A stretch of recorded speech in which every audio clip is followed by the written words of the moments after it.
সারা Europe জুড়ে পরিবেশ কর্মীরা এখন একটা অভিনবভাবে আন্দোলন করছেন।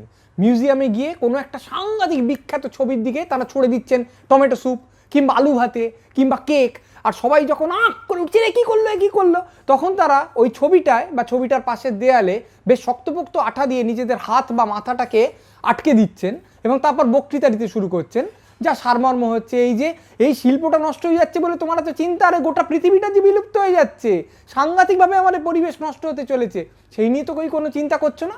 এবার একদল লোক বলছে কি ক্লাইমেট চেঞ্জ নিয়ে আমি ভাবি, আমার খুবই চিন্তা ভাবনা আছে, এদের প্রতি শ্রদ্ধাও আছে, কিন্তু এটা কি ধরনের প্রতিবাদ?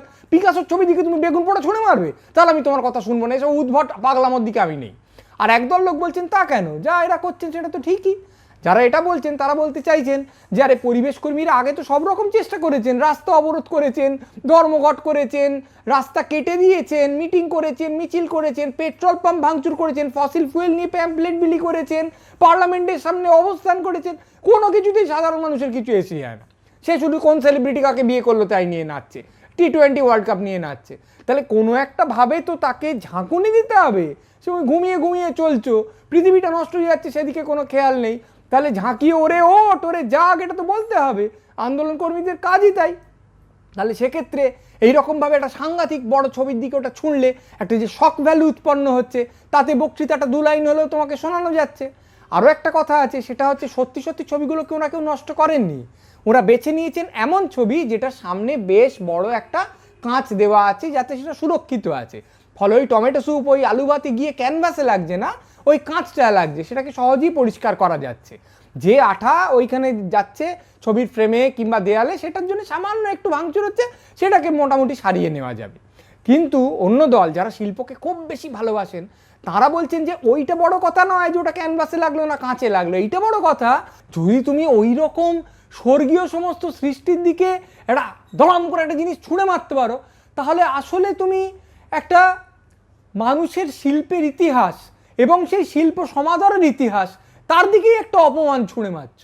কারণ এই জিনিসগুলো তো মানুষের সৃষ্টির একেবারে তুঙ্গ রূপ, হৃদয়ের ও মস্তিষ্কের সারাচ্ছারের একেবারে পরাকাষ্ঠা, সবচেয়ে উঁচু ফসল, সেইগুলোর দিকে কি একটা এরকম আলু ভাতে ছুঁড়ে মারা যায়? সেগুলোর দিকে একটা মোনালিসার দিকে একটা কেক ছুঁড়ে মারা যায় মোনালিসার মুখে? এদের যদি ভগবান এসে বলেন যে দেখ বাবা আমি অনাহার জিনিসটাকে দূর করে দিচ্ছি, তার বদলে সঙ্গীত জিনিসটাকেও প্রত্যাহার করে নেবো, করবো কি? এরা বলবেন না না না সঙ্গীত থাক, ও অনাহারের ব্যাপারটা আমরা দেখে শুনে নিচ্ছি, বরং ওইটা নিয়ে আপনি এখন ভাবতে যাবেন না। আপনি যদি বলেন যে ফ্রিডা কালো সারা জীবন অশেষ শারীরিক কষ্টে কাটিয়েছেন, বেটোফেন অত বড় একজন মানুষ যিনি সুর নিয়ে কারবার করেন তিনি কালা হয়ে গেছেন, তখন এটা বলবে না না হয়েছে বটে, এইগুলো সব ঘটেছে, কিন্তু ওই শারীরিক কষ্ট সত্ত্বেও বা বলা যেতে পারে ওই শারীরিক কষ্টের কারণেও কিছুটা তারা এই অপূর্ব কালোত্তীর্ণ শিল্প করে গেছেন, সেইখানে ওই কষ্টগুলো আমার মনে হয় সার্থক। এবং এমনকি তাদের মধ্যে কেউ কেউ বলবেন ওই কষ্টগুলো আমাদের মনে হয় প্রয়োজনীয়, ফলে সমস্ত পার্থিব ব্যাপারের অনেকটা ওপরে এরা শিল্পকে রাখেন। এরা বলবে না ভাই তুমি যাই বলো আর তাই বলো, তুমি শিল্পের দিকে আলু ভাতে ছুঁড়তে পারো না। কিন্তু অন্য দল বলবে আরে তা কেন, ওরা তো সত্যি সত্যি জিনিসটাকে নষ্ট করেনি, তোমার মনোযোগটা টেনেছে মাত্র। ফলে এই তর্কটা চলতে থাকবে। এর মধ্যে আবার আরেক দল পরিবেশ কর্মী, তারা যেটা করছেন তারা বলছেন যে হলিউডে যে সিনেমা হচ্ছে, যে ওয়েব সিরিজ হচ্ছে, সেইখানে কেন অনেক বেশি পরিবেশ সচেতনতা ঢোকানো হচ্ছে না চিত্রনাট্যে, সিনেমার ন্যারেটিভে কেন আমরা অনেক বেশি দেখতে পাচ্ছি না? কেন যারা নায়ক নায়িকা তাদের মধ্যে অনেকে পরিবেশ কর্মী নেই?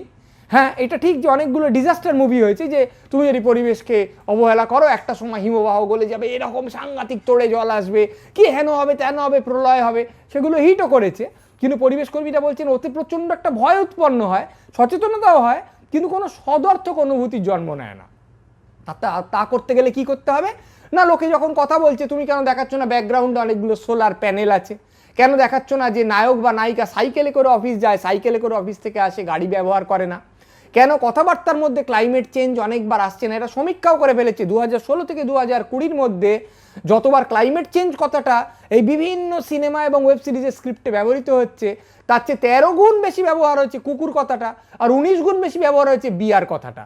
হেন তেন করে তারা সমস্ত চিত্রনাট্যকারের কাছে আর্জি জানাচ্ছেন, এখনও আর্জি জানাচ্ছেন, কদিন পর তো ঘেঁটি টিপে ধরবেন যে বাবা তুমি একটা কাজ করো, যেমন করো পরিবেশ সচেতনতা এই জিনিসটা ঢুকিয়ে দাও।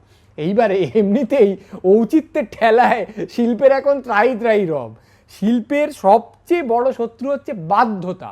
ফতোয়া দিয়ে বাধ্য করে কোনো মহৎ শিল্প তৈরি করানো যায় না।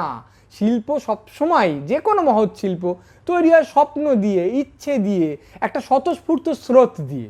তুমি যতই বলো এটা তোমার কর্তব্য, ওটা তোমার উচিত, নিশ্চয়ই কিছু শিল্পী মনে করবেন হ্যাঁ আমি উচিত কাজ করতে হবে, এখনকার সংকট নিয়ে কথা বলতে হবে। হয়ে হচ্ছে তো একটা আধটা চমৎকার সমস্ত ওয়েব সিরিজ, সিনেমা এসব হয়েছে এই নিয়েই, কমেডিও হয়েছে, ডোন্ট লুক আপ হয়েছে। কিন্তু এটা ঠিক যে তুমি যদি বলে দাও অমুকটা করতে হবেই, তাহলে অমুকটা সার্থকভাবে করা খুব শক্ত।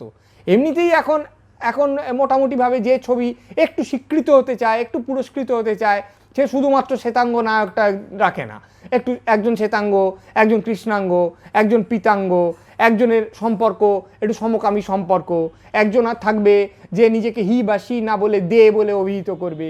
এইসবের পলিটিক্যাল কারেক্টনেসের দ্বারা এমনিতে শিল্প যথেষ্ট ভারাক্রান্ত হয়ে আছে, এর মধ্যে আবার ক্লাইমেট অ্যাক্টিভিস্ট যদি ঢুকিয়ে দাও তাহলে ভয়ঙ্কর কাণ্ড হবে।